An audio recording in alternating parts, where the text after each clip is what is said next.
Have you ever had that nagging, sinking feeling that if you stopped being useful or agreeable or just constantly on, you'd be replaced?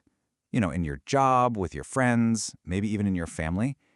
It's such a painful feeling, but it's also surprisingly common.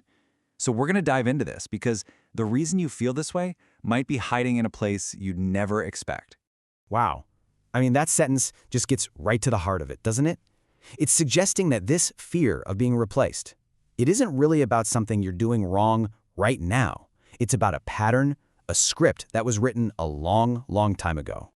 So, why does that hit home for so many of us? Why does it just feel true? Well, it taps into a really fundamental human fear. Let's break down how this whole thing actually works. Okay, so first things first, we've got to identify what this actually looks like, because this fear isn't just some vague anxiety floating around. Nope. It shows up in very specific behaviors, creating a pattern you can actually see.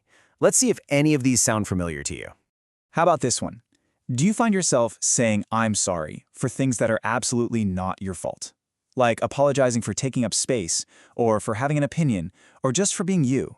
Yeah, this is often a way to smooth things over before they even get rough, just to make sure you're not seen as difficult or, replaceable. What about your calendar? Is it just jam-packed because you say yes to absolutely everything and everyone? See, this isn't just about being a busy person. It's often about proving your worth, right? The little voice in your head is saying, if I'm indispensable, if everyone needs me, they can't possibly get rid of me. And then there's this one, which is maybe the most subtle of all. Pushing your own needs, your own wants, all the way to the bottom of the pile. The fear here is that if you ask for something, you'll suddenly become a burden. So it feels safer to just pretend you don't need anything at all. It reinforces this idea that your only role is to give, never to receive. And look, the emotional toll of all this, the constant apologies, the overcommitting, the self-neglect, it's incredibly high. We're talking about a deep, deep fear of abandonment. The sheer exhaustion that comes from constantly performing for your spot in people's lives. It all feeds that nagging, awful sense that you are, at your core, disposable. So where does a pattern like this even come from? Well, to find that secret answer, we have to go back, way back. Because the real root of this feeling is almost always found in our earliest relationships. Now, this is maybe the most important point in this whole thing. Feeling replaceable is not a personality flaw. You're not too needy or insecure or broken. This whole pattern, it was actually a brilliant survival strategy that your younger self came up with to get love and connection in the world you grew up in. Think about it like this.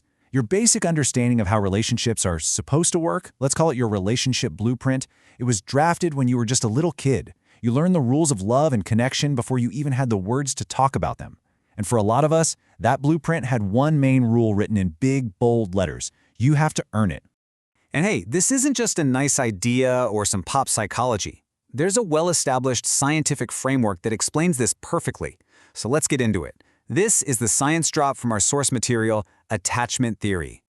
So what is it? Well, to put it simply, attachment theory says that the bond you had with your main caregivers when you were an infant literally sets the stage for how you relate to people for the rest of your life. I mean, it's that powerful. It shaped your expectations about what love is, what safety feels like, and what you think you're worth.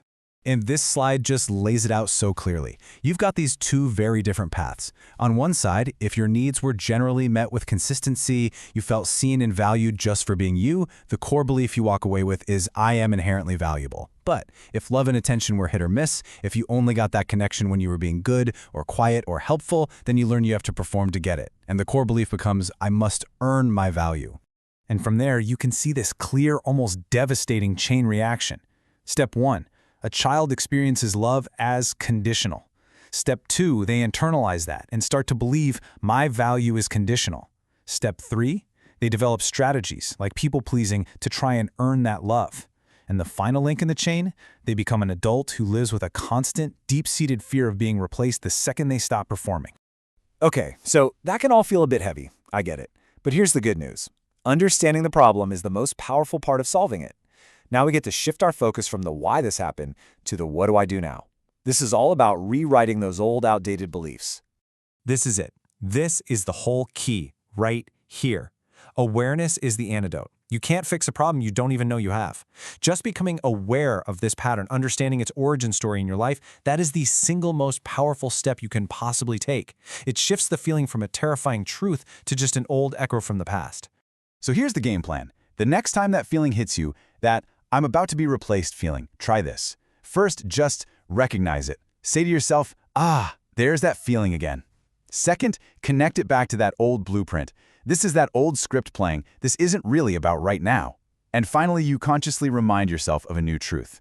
My value is not conditional. I don't have to earn my place here. I want you to let this one really sink in. The whole point of walking through all of this was to give you that understanding. You have the context now. You see the chain reaction. You are no longer in the dark fighting some invisible enemy. You get it. And believe me, that changes everything. And so I want to leave you with this question to just sort of noodle on. Imagine for a minute that you didn't have to perform or prove your worth, that your value is just a given, a fact.